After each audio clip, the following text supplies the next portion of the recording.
15 hectares de terres agricoles par-ci, 15 hectares de zones naturelles par-là, la quantité de bilan des zones d'activité d'ALM, donc de zones actuellement ou bientôt artificialisées, donne le tournis.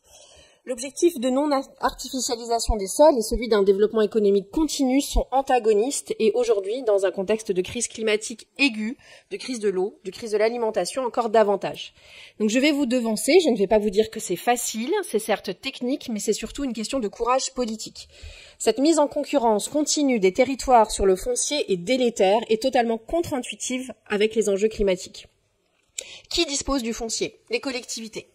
Qui veut s'installer et manque de foncier? Les entreprises. Alors rétablissons le rapport de force et obligeons les entreprises à revoir leur copie, à cesser d'être gourmandes en superficie et à faire peser sur nos territoires, nos habitants, la responsabilité de la sobriété.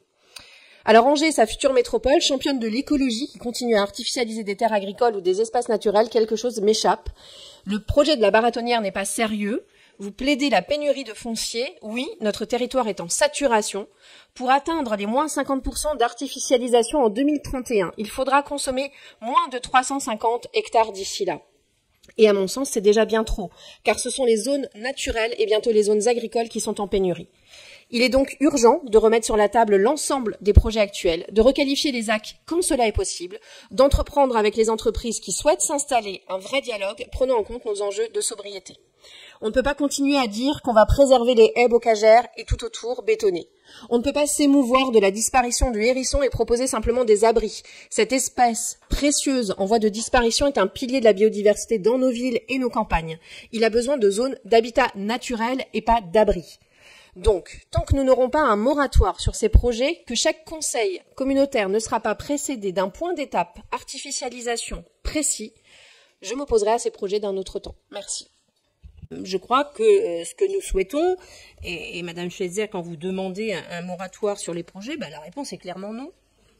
La réponse est clairement non, parce qu'on ne peut pas s'arrêter, on ne peut pas faire de moratoire sur le développement économique. Et donc, en résumé, je pense que on n'est pas totalement opposé, même si vous souhaitez le montrer comme cela. Il n'y a pas d'obstination. Ou alors, je ne sais pas qui est obstiné, c'est peut-être un effet miroir, mais enfin, je ne le crois pas.